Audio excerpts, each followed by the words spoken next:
I chose this career to get my friends angry. Now who has the last laugh? They're all alive. Now I'm dead. Why did I do this to myself? This is who I was supposed to be. I was supposed to be a construction superintendent working with big construction companies in Manhattan. And then firefighters began searching for buried victims. They found voids. They actually saw a hand. They were digging. They found my friend Al. He was buried 10 feet away from me, and then they found me. They scooped me up onto this long spine board, and they were running with me. And they placed me on the deck of a boat on the Hudson River that separates Manhattan from New Jersey. They were holding my head closed, and I heard them say I was going to die if they couldn't get me to a hospital. And all of a sudden, there was another loud rumble and a roar. About a half hour later, and people on the boat started screaming, "Oh my God, here comes the other tower." Now the North Tower started collapsing, flew across the street towards the Hudson River. Millions of shards of glass rained down on the deck of the boat like hail. Everybody on the boat with me jumped overboard into the river and left me behind. I somehow broke free from the spine board. I rolled off the spine board. My face was swollen shut. I just felt the doorway. I jumped into the doorway, but I ended up diving 10 feet below into the engine room. Now the North Tower buried the boat in the Hudson River. I was buried a second time and suffocating all over again. And after about an hour, after losing consciousness, I heard banging on the deck of the boat. I heard voices. And somebody came into the engine room to start the motor, and he stepped on my chest. I let out a loud scream. While my ribs were broken, he shined the flashlight. He yelled up to the deck above to the captain. He said, "Captain, get down here, get down here. There's a fireman down here. This is the guy you're going to make it." The fireman came down. He says, "Holy crap, look at this guy. We got to get him out of here. We got to get this boat out of here. We got to get him to a hospital." The boat skipped across the Hudson River, and on the New Jersey side, paramedics were waiting in ambulances. They came into the engine room. They scooped me up on another spine board. They put me in the back of an ambulance, but I don't know where I am. I black out in the ambulance, and I wake up. I'm in an operating room. And they're cutting all my clothes off of me, stark naked, sticking needles and tubes in every part of your body. A needle and a tube will go into, and I'm screaming in pain in the operating room. And on the inside of our coat, we all write our name. It said Tommy McNamara. So for 3 days, nobody knew where I was. I was admitted as Tommy McNamara. And the only thing they found that night was my car on the back of the sidewalk. They called my house that night to say that I hadn't made it. So ladies and gentlemen, the following day, September 12th, in the morning when the sun came out and the dust cloud disappeared, people realized that Superman's not real, Batman and Robin's not real, Spider-Man's not real. The only children's rescue hero who ever came to life was Billy Blaze on the morning of September 11, 2001, when he would come to represent the 343 firefighters who gave their life that day. There were 344 firefighters declared dead at the end of the week. One was found alive, and that was me. And Billy Blaze has left me behind to tell their story. He was made in my likeness. And that's how the whole day started, with a new rescue hero. I chose the date, and I know what was going to happen that day, a day that a children's rescue hero would really come to life by the name of Billy Blazes. When I got out of the hospital, I was going through all the funerals for the firefighters. That was going on for almost a whole year, and also the police officers. And then at some point, I was invited up to Albany, New York, to the governor's mansion for the State of the State address. As a Yankee fan, I got to throw out the first pitch to Derek Jeter. And then I got a letter in the mail, a certified letter, in February of 2004, about almost 3 years later. And the letter said that you're officially retired for disability. I broke down and cried. I couldn't believe this was happening. I lost my health, I lost my friends. Now I'm losing my career. I didn't know where I was going to go from here. I had to reinvent myself. I just didn't know what I wanted to do with myself. You know what, ladies and gentlemen, as I travel around the country, I always get asked the same question. Well, why were we attacked? Well, that's a good question. I'm not really sure. But we were attacked by Islamic extremists, a small group of Muslim people. And by and large, Muslim people are very, very nice, good religious people, but there's always small sects within certain religions who go to an extreme. For some reason, they had a grudge against us for reasons none of us really fully understand. They're not very, these extremists are not tolerant people. And that's why we got attacked, because of lack of tolerance. So this is the kind of messages I like to spread to people about tolerance. And the hero could be besides you. Any one of us in this audience, you could be my Billy Blazes one day too. So be kind to others. Tolerance means appreciating and respecting differences in people, because we're all different, and you all know that. But at the end of the day, we're all humans. And remember, one simple act of kindness can change your life. And as you go through life, ladies and gentlemen, when you get out of school and as you're going through your adulthood and find careers. I want you to always set your own sights in this world. Find your way in life and don't give up until you find what you're looking for. Please don't follow the crowd. I want you all to become a leader, because a lot of people know what they're running from but forget what they're supposed to be running to.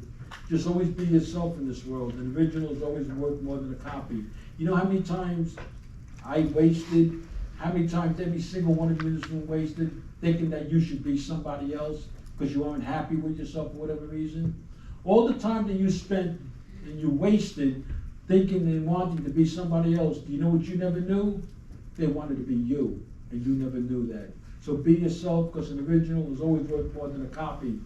The person in the mirror is the only one you should really want to be. And the bird sitting on a branch of a tree is not afraid of the shaking branch, because the bird's trust is not on the branch but in his wings. Believe in yourself, and you'll never know your true strength until you try. And don't be afraid to stand alone in this world. I stand alone all the time. I don't polarize with anybody. I don't get involved in anybody's agendas. All I care about is what's good and what's right. That's all I care about. There's no color surrounding it. Just stand up for what's good and right in this world. Don't get polarized by other people. If you need to stand alone, don't worry about it, because it means I'm strong enough to do what's right. But there's always going to be challenges ahead, ladies and gentlemen. I'm going to tell you that. Life isn't always what you want it to be. Life isn't always what you thought it would be. Life isn't always what you need it to be. There's going to be challenges, but I know that you're strong enough for these challenges. Life is full of it. Don't fear them. I want you to challenge yourself and start from scratch and just keep on scratching whatever it is that you want.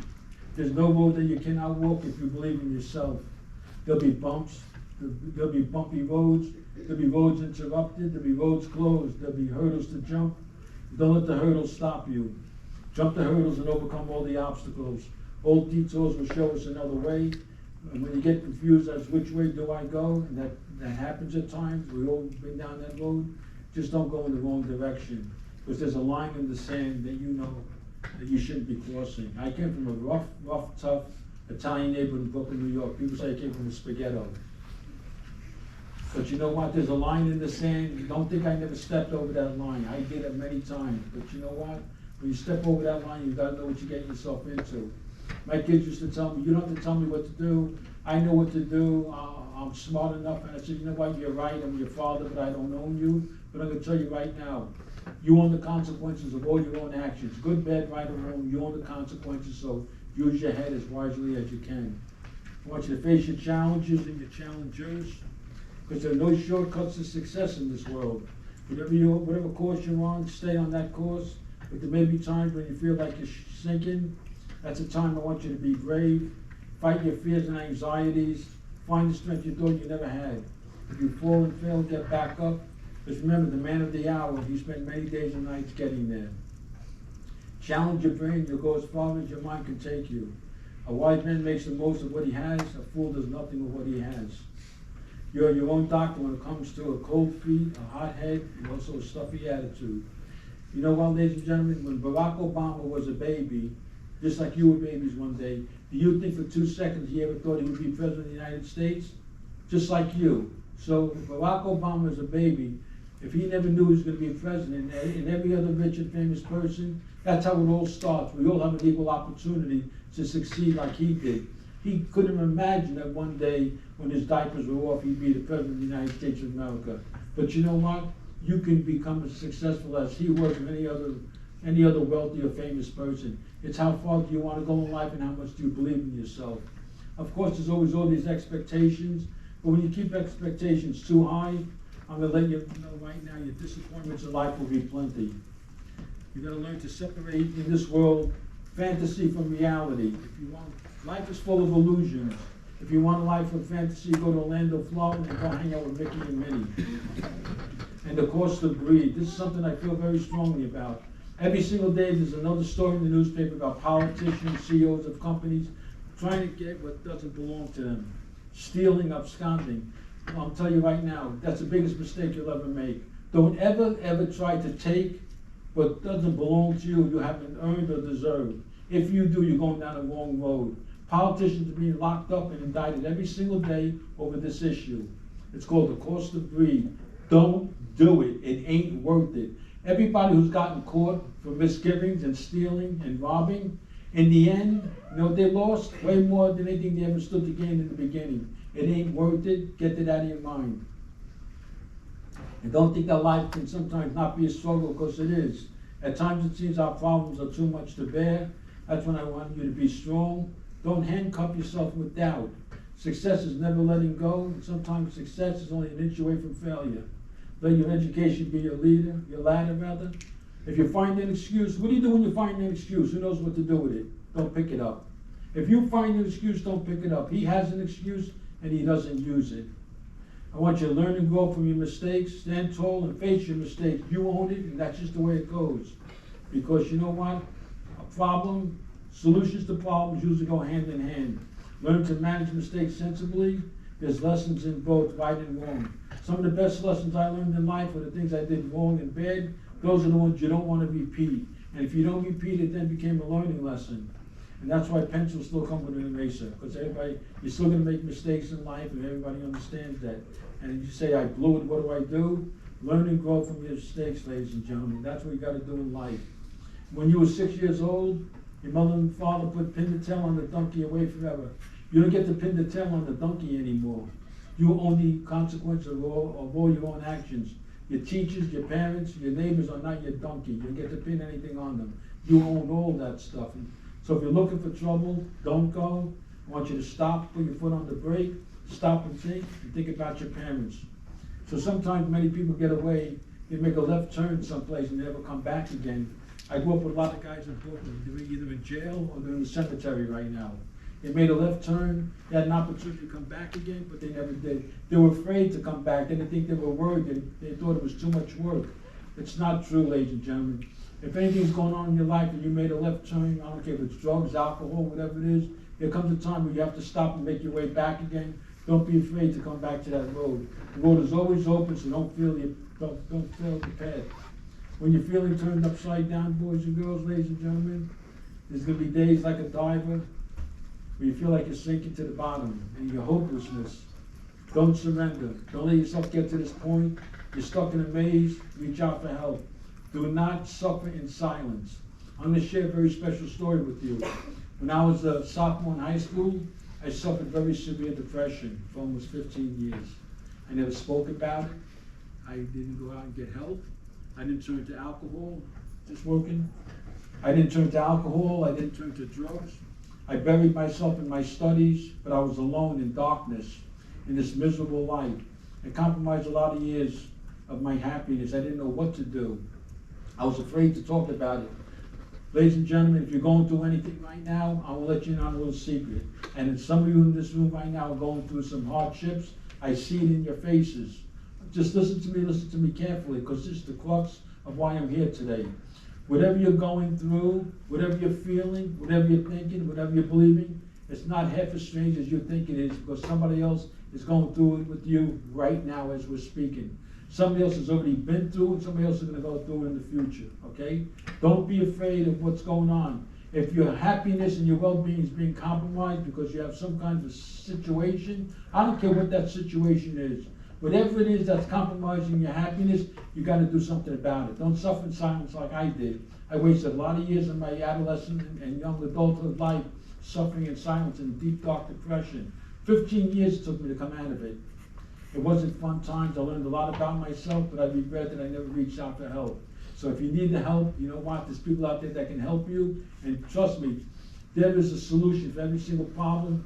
I didn't believe it, but now I know that there is, and I need to share this with you. That's why I'm here today. I got to give you the strength that I once had, and I want to pass it along to every one of you. Take my strength, please. Don't suffer in this world. It ain't worth it. You'll find your way again. I just want you to always hang in there and never let go, because there's always going to be opportunities to get it back together. And when you find yourself at the bottom of a hole, whether life puts you in a hole or sometimes we put ourselves in a hole. I've been there many times. Life put me in a hole, and I put myself in a hole, like a lot of people. What do you do when you find yourself in the bottom of a hole? Who knows what to do? Somebody tell me. What do you do when you're in the bottom of a hole? Does anybody? What do? You dig out. Well, before you dig out, that's the second thing you do. What's the first thing you do? You stop digging. Some people just don't get it. You find yourself in the bottom of a hole, stop digging, and start digging your way back out of there again. That's a decision you make. Some people just don't do it. They don't believe that it's possible. It is possible. Whatever you're going through, trust me, there's going to be a solution to the problem. Don't get yourself all strung out over it. You got to believe in yourself and reach for your faith. Whatever your faith is, reach out for your faith, because your faith will learn the skills to get you past all these barriers. And tomorrow that sun is going to shine again for everybody. You don't have to put a picket fence around your life. You don't need to carry a rule book. Just don't give up. Because on September 11th, we didn't give up. If we didn't give up, everybody in this room doesn't have to give up. You have to be a fighter like we were a fighter. We survived it. You know what? We look back and we have lessons from what we went through, but you know what? We didn't surrender. It's tough sometimes. I know what life can do to you. Life sometimes will turn you upside down like a Ferris wheel and spin you in circles like a carousel. But you know what? At the end of the day, you're never going to know your true strength until your weakest moment. And bravery is nothing more than the coward that you let escape from inside of you. Okay? And there's a reason why the windshield in your car is much bigger than the rearview mirror. What lies ahead for you is going to be much more than anything you'll ever leave behind. Don't give up in this life. And as I close out this presentation, I want to read you a really nice poem that I believe so seriously. And I want you to listen to this poem and take away from this poem whatever you may. It's called The Cold Within. 6 humans trapped by happenstance in bleak and bitter cold. Each one possessed a stick of wood, and so the story's told. Their dying fire in need of logs, the first man held his back. For on the faces around the fire, he knows that one was black.